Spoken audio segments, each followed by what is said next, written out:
Ya seguimos haciendo el programa para ustedes y como siempre, como todos los miércoles, recibimos a nuestro querido amigo el doctor Alberto Escabrel. Y un gusto saludarte, Alberto, buen día. ¿Qué tal? Un gusto como siempre, saludos a todos. Bien, acá estamos, siempre atentos al tema que se propone y el análisis de diferentes situaciones. ¿Tenés opinión respecto de esto que pasó en Antel? Bueno, sí, en principio estoy buscando un poco más de información, porque claro, ya no estoy en servicio civil, por lo tanto Sí. no tengo la disponibilidad de la información. Está claro que no hay un tema de juridicidad, porque no nos olvidemos que estamos hablando de un ente autónomo, es decir, que tiene un sistema de gobierno que es su propia ley orgánica, que se suma, o mejor dicho, se integra con el sistema de contralor y supervisión que tiene el Poder Ejecutivo. Yo recuerdo que en otro tiempo yo tenía un equipo que hacía el seguimiento de las actas de los directorios. Es decir, estoy hablando cuando era prosecretario en el gobierno del doctor Sanguinetti, me refiero al segundo gobierno. En ese tiempo yo tenía un equipo que hacía el seguimiento, quítenlo. Teníamos un equipo que hacía el seguimiento de las actas que los entes tienen la obligación de reportar a Presidencia, porque es ahí donde uno va detectando el origen, la semilla de los temas que pueden tener incompatibilidad eventual con el régimen que está estableciendo el gobierno en general. La autonomía de un ente no significa independencia, ¿verdad? No es un soberano, es decir, está sometido a determinadas reglas y es facultad del Poder Ejecutivo tomar medidas rectificatorias.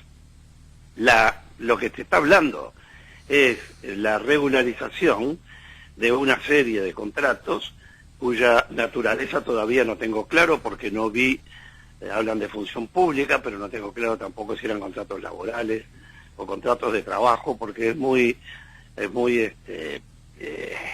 difícil de entender que el legislador haya creado dos categorías, por ejemplo, contratos de trabajo y contrato laboral después, y unos se rigen por derecho privado, el otro se rigen por derecho público, son a término, pero bueno, yo soy muy contrario a los contratos en la función pública.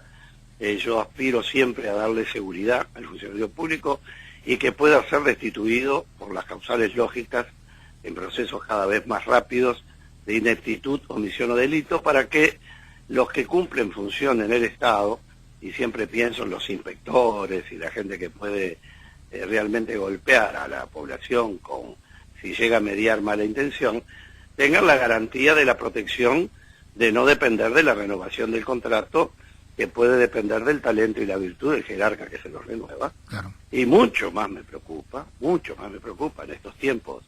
No estoy hablando de Uruguay, estoy hablando abstractamente. Entre estos tiempos de acoso, que una persona joven que tiene su familia montada, que tiene un contrato a término, llega el tiempo de vencimiento del contrato y bueno, estamos viendo las cosas que pasan ahí en condiciones de determinadas renovaciones a otras cosas. Entonces, yo apuesto a que haya tareas, las tareas que son de tipo permanente tienen que tener un vínculo permanente, y las que se contratan accesoriamente, como puede ser un artista, o para un trabajo concreto, una cosa que es una especificidad de las circunstancias. Bueno, hoy el Estado podría contratar a término mayor cantidad de personal de salud si tuviéramos problemas, por ejemplo. Claro. No vamos a pretender que sean todos funcionarios públicos para siempre. El otro tema que es interesante, si es que esto puede ser interesante, es que la inamovilidad de los funcionarios públicos, de la que tanto se habla, es solo de los 270 y pico de miles de funcionarios públicos, es solo para un puñado en proporción a eso, que son menos de 20.000 personas, son los presupuestados de la administración central, los que requieren veña de la institución con todo un proceso. Los demás, la Comisión de Servicio Civil, cuando la presidíamos hasta hace poco, destituía a más de 1.000 y pico de personas por año, digo, ¿verdad? Es decir, la última etapa la hacía Servicio Civil. Entonces, para ser concreto con tu pregunta, ahí no hay un tema, aparentemente, porque estas cosas es difícil, más de la posición en la que yo provengo, de mi función, ser tajante, que siempre de algún modo está opinando uno desde la institucionalidad pasada, Es muy difícil porque no tengo los datos concretos. Lo que sí está claro es que no es una revocación por razones de legalidad, es decir, no es que se fuera a producir un acto ilegal. Ustedes saben que la política tiene, como muchas cosas de la vida, dos grandes reglas, que es la oportunidad, es decir, el momento en que se toman las medidas, y el mérito, que es la calidad de la medida tomada. Es probable que la medida pueda tener mérito y no ser oportuna, o ser oportuna pero no tener mérito por no tener respaldo legal o no tener respaldo presupuestal. Bueno, todo indica, y hasta ahora la prensa, yo no he hablado con nadie, porque cuando dejo una función trato de no estar encima, sí cerca. Ya me enteraré con más detalles. En concreto, es evidente que ahí hay todo un tema, porque hay que pensar también en la gente que concursó para ocupar esos puestos, en la psicología del contrato que tiene naturaleza pública, o sea que ya son funcionarios públicos, si es que es el contrato que se dice que es. Lo que les están dando es una mayor seguridad, una mayor permanencia. Claro, el número impresiona mucho, son 800 y pico de personas, pero para un ente que tiene miles de personas. Y quiero destacar que al número de 2018, los entes autónomos, las empresas públicas, habían bajado casi 4.000 funcionarios de sus plantillas, es decir, aquel trabajo que se hizo redundó en una reducción de personas trabajando y de vínculos. Pero en fin, en concreto vamos a esperar más información. Me duele mucho por la gente que tenía la expectativa, pero también entiendo que es un momento muy difícil para el país y estas medidas pueden salir a contrapelo. No. También llama la atención que todo surja a raíz de un comentario en un Twitter, ¿no? Es decir, se supone que esto tiene todo un proceso y ya son autoridades de la nueva administración, pero no porque quiera atribuírselo a la nueva administración, me refiero cronológicamente, es así. Se supone que medidas de esta envergadura, los directores de los organismos los conversan, hablan con OPP, hablan con Servicio Civil, con Presidencia desde ya, con Secretaría de Presidencia, y no desembarcan. Dicen que es un proceso que ya venía acordado, y bueno, puede ser, pero lo que yo no discuto eso, no lo sé, pero está claro que el gobierno era un golpe difícil de absorber, el hecho de que tanta gente quedara regularizada, claro, frente a la opinión pública sobre todo, ¿no? Sí, sobre todo por lo que se había hablado en la previa, ¿no? Del tema del Estado, de ir controlando el Estado para que no siguiera creciendo de la forma que ellos entendían que había crecido y que los momentos actuales no lo permitían.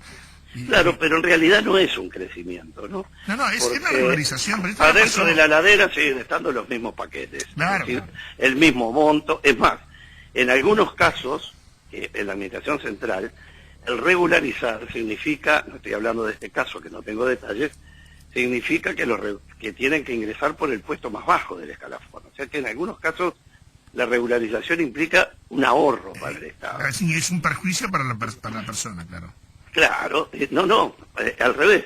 El funcionario que venía con un contrato y que no era de función pública permanente y concursa para un ingreso, supongamos, o es absorbido de algún modo por la legislación, en virtud de la legislación, cuando concursa y entra, la ley establece que entra por el nivel más bajo del escalafón. Claro, ¿y en este caso cómo lo hace?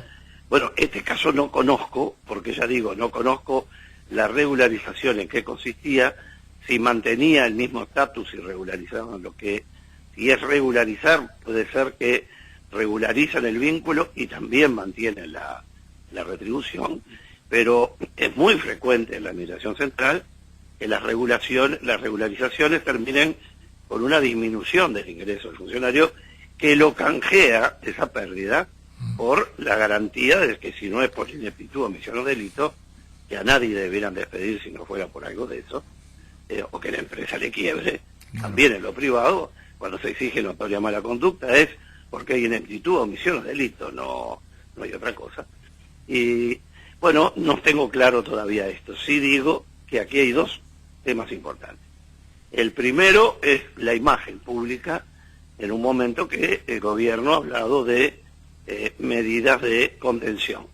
A eso se responde, por un lado, que si es como parece ser, no habría contención económica porque seguiría siendo la misma gente que ya concursó, no son ingresos artificiales.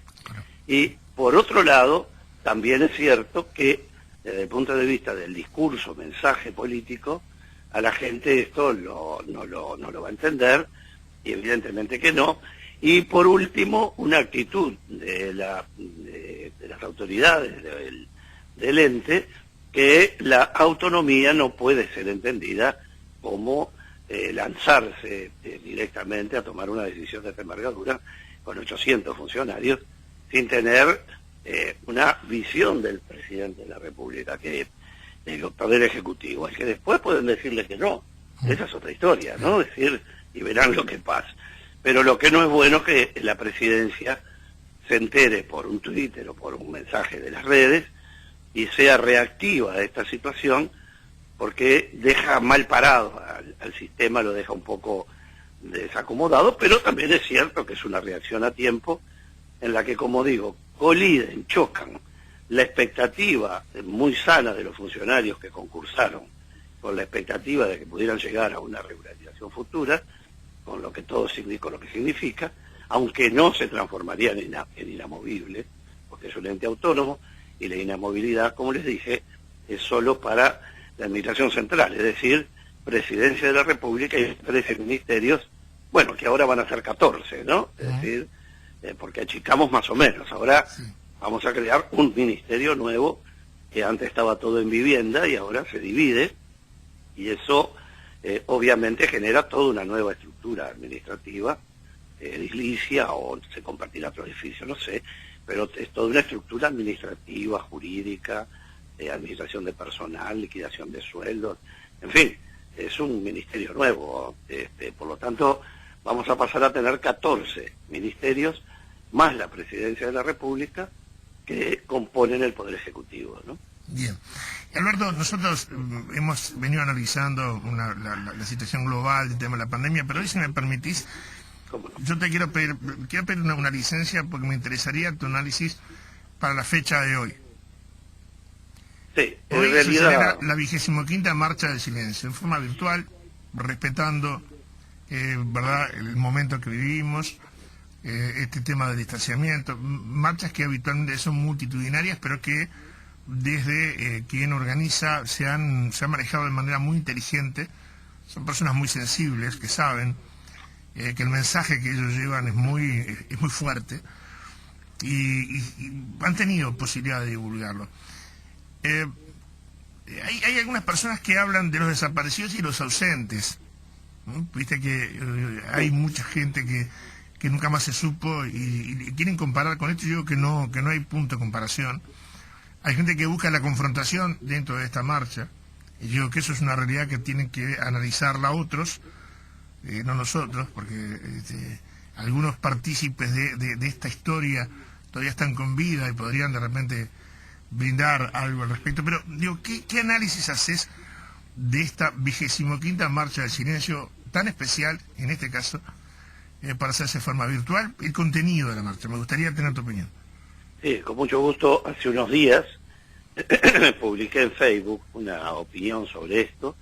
Siempre, todos los años, trato de, sobre estos temas, dejar algo dicho, y con muy lindo retorno, lindo en el sentido de que la gente responde, no porque todo sea lindo. Pero yo tengo en esto algunas ideas o algunas convicciones que forman parte justamente de eso, de mis ideas, de mis creencias, de mis convicciones. Primero que nada es que esto, vamos a verlo primero desde el punto de vista del encarado del asunto, del encare del futuro, resulta absolutamente inadmisible. Absolutamente, yo diría una palabra tan dura como imperdonable, que la gente, que hay mucha, que sabe qué pasó, dónde pueden estar algunos cuerpos, aunque sea anónimamente, ya sea por secreto de confesión, con un periodista, dejar un papelito arrollado en algún lado, no dé la información de dónde están los cuerpos. Eso a mí me parece inadmisible a esta altura del partido. Por supuesto que también me doy cuenta que donde se encuentran los cuerpos es el lugar donde habían responsables, eso también es cierto. Claro. Pero parece difícil que alguien se vaya de este mundo con la idea de tener a las familias, a la gente. Ahora, esto es un tema que superó totalmente a las familias, nunca jamás con el dolor, pero me refiero a lo que es el impacto público. Año a año cada vez es mayor la cantidad de gente, y yo les diría que hasta desde el punto de vista político, la propia fachada de la Casa del Partido Nacional, donde está la imagen de uno de los mártires de esa situación, bueno, me parece que esto ya ha trascendido las fronteras políticas y solo un núcleo muy radical puede estar defendiendo este silencio que no hace más que llevar la profundización de la angustia. A ver, no vamos a hablar aquí del proceso de duelo, esa diferencia que tú decías de la ausencia y los desaparecidos. Yo presenté un proyecto de ley sobre las personas ausentes, que los números asustan, porque todos los años hay un montón de gente que desaparece. ¿Por qué? Porque se van, se toman un avión, algunos terminan siendo víctimas de cosas. Pero acá no es una situación de ausencia, aquí es un asunto de alguien que fue detenido, y en ese esquema, mira, la mafia italiana tiene un código penal, aunque parezca mentira, que tiene un artículo que dice, es terrible, ¿no? Me acuerdo que lo estudiábamos con mi querida de la Reta, en el Instituto de Derecho Penal, que tenía el honor de integrar. Y decía algo así como, cuando hagas algo malo, hazlo bien hecho, porque no hay nada más malo que algo malo mal hecho. Muy bueno. A ver, miremos los ejemplos, miremos la locura de la barbarie con Roslik, para poner un nombre y un apellido. Muy bien, lo mataron en tortura, le entregaron el cuerpo a la familia, y las responsabilidades son las mismas, la barbarie es la misma, la calificación es idéntica, pero esa familia pudo hacer algo que tanta gente no está pudiendo hacer, ¿verdad? Además de la indignación, el dolor, todo lo que solo puede sentir alguien que lo vivió. Sin embargo, se optó por ese sistema de la narcomafia mexicana, donde hace pocos meses encontraron un individuo al que le llevaban los cadáveres, y el individuo los ponía en bidones de 200 litros de plástico y los disolvía con ácido, y después desparramaba el líquido en la tierra, ¿no? Es decir, la opción de la desaparición del cadáver, después de la detención, después de la tortura, después de la muerte, bueno, es inexplicable. Ahora, uno puede decir que tiene la explicación de que la realidad siempre es más fuerte, y la realidad se explica por sí misma. Si las cosas pasan, es porque en la cabeza de alguien eso pasó como factible y lo hizo. Y contra la realidad es difícil ir. Ahora, lo que no tiene explicación es que tanta gente se vaya de este mundo sin dejar un dato, de decir, busquen debajo de tal lado que van a encontrar los cuerpos que están, o dar información. Para mí eso me parece imperdonable. Mira, yo empiezo este artículo diciendo, lo que escribí, diciendo que ya casi ni espero la confesión. Estoy pensando en el secreto de informar secretamente, del modo que se pueda, que hay 1000 modos de hacerlo.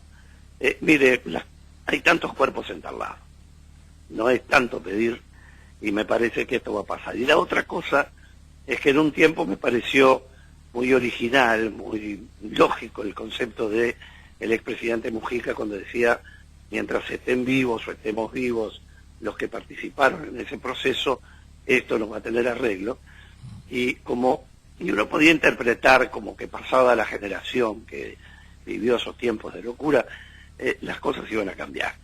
Pero hoy, cuando uno veía las marchas de 300.000 o más personas por el 18 de julio, cuando ve que la gente pone banderas en sus casas, cuando ve que las fotos pasan a formar parte de una intimidad cotidiana de la comunicación, cuando ve que ningún partido político con representación parlamentaria poderoso salga de los partidos grandes, me refiero, salga a hacer una defensa de decir están bien desaparecidos, aún desde el punto de vista del grupo de Manini Ríos, que es un partido que algunos consideran militar, o como fuere, digo yo, no estoy tan seguro de eso, pero es un tema para analizar otro día.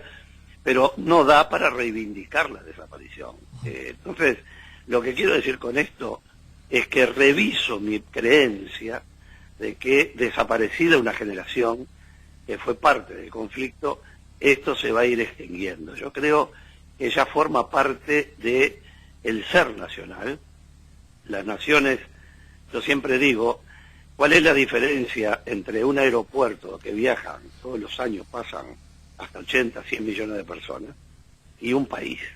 ¿Dónde está la diferencia en esa gente que está viviendo en un país o la gente que está de pasada en un aeropuerto? Es el sentido de nación, el sentido de pertenencia, el sentido de enraizamiento con la realidad. Hay cosas que se instalan en las raíces y este tema pasó a formar parte de una de las raíces del ser nacional. Por lo tanto, se aclarará, no se aclarará, pero va a quedar en la historia ignominiosa del Uruguay. Vamos a entendernos, yo no defiendo barbarie de ningún lado, pero en este caso concreto me parece que estamos en un paisaje que está tristemente pintado de gris y con dolor. Digo, los que hemos tenido oportunidad de hablar con algunas de las personas que son deudos de los desaparecidos, es un diálogo extraño cuando se transforma, no digo en íntimo, cuando se desacartona, porque es la expectativa, ¿no? Es decir, comienza con ni olvido ni perdón y justicia ya, sí. y después termina con, pero por lo menos saber dónde está. Claro. ¿Sí? Entonces, comencemos con saber dónde está. Está claro que hay allí, yo me imagino, porque no me imagino un oficial de alto grado saliendo con un cuerpo, aunque ya vimos uno llevando a hacer el enterramiento, es probable, pero yo creo que hay muchísima gente que prestaba servicio en esos lugares, incluso a niveles muy bajos, que tiene esa información y debe tener temor de vaya a saber qué es lo que tiene. Bueno, entonces, por eso digo, el anonimato puede ser una buena forma de, no de confesión, sino de información. Y bueno, ojalá hubiera gente que dijera las cosas y asumiera la responsabilidad, porque también las cosas tienen su tiempo, y no es nuevo en el mundo la locura de que un torturado se muere porque el torturador se le va la mano. Hay médicos, no olvidemos que estaban al lado de los torturados para regular el nivel y la intensidad de la tortura. Esto pasa hoy en el mundo, ¿verdad? Porque el torturador no quiere que el torturado se le muera porque es una fuente de información. Claro. Salvo que ya le venga el instinto de la locura del enemigo, pero lo que hay médicos que controlaban, bueno, pare aquí porque ya si le sigue haciendo picana eléctrica lo infarta, o si le sigue haciendo esto otro, el dolor lo termina matando. Bueno, en definitiva a lo que voy es que la expectativa y la esperanza que uno tiene, que no la abandono, es de que alguien termine diciendo por lo menos alguno de los cuerpos donde están. Alberto, gracias. Y lo último, porque me llegó hace minutos la información, te pido 2 minutos. Falleció Juan Justo Amaro. Un querido amigo, un personaje de la política, un gentleman, ¿no? Tuvo, como todas las vidas, sus capítulos. Algunos les gustará más, algunos les gustará menos, pero es una persona que sentí amiga, a la que visité muchísimas veces, incluso cuando yo estaba en el Partido Colorado en aquel entonces, era invitado muy frecuentemente ahí a su búnker, a dar charlas y conferencias de drogas, políticas, de todo un poco. En fin, es alguien que uno tiene en el baúl de los recuerdos. Un comentario muy breve, que no quiero dejar pasar. Se está hablando de la reapertura de los cursos para los centros de enseñanza. Yo escuché a la Asociación de Pediatría establecer los criterios y verlo bien, pero parece que nadie leyó todo el comunicado cuando dice que hay que controlar temperatura. No puede ingresar un estudiante o un docente a un centro educativo sin que haya una medición de temperatura corporal para que no entre nadie con fiebre. No es solo un tema de distancia. Sería imperdonable el costo de esos aparatos de medición a distancia que todos conocemos, hay en empresas comunes que ya está instalado. O sea, hagan lo que quieran, pero pónganme un controlador de temperatura de cada uno de los que entran, y por favor terminemos con esto de que es libertad de que cada uno mande como quiera bajo su responsabilidad, porque eso no es responsabilidad de un padre, es responsabilidad del Estado y es responsabilidad de los institutos de enseñanza, que van a tener responsabilidad incluso desde el punto de vista patrimonial, si los protocolos terminan fallando y terminan contaminando por infección a otra gente. Por lo menos control de temperatura es imperioso, imperativo en todo el mundo, por lo tanto sobre eso no puede haber transacción y seguramente va a costar muy caro las reclamaciones judiciales que vendrán después, si ni Dios permita se llega a producir un contagio con gente que entró con estado febril a clase siendo estudiante o siendo docente. Alberto, un abrazo, gracias por el aporte. Abrazo grande.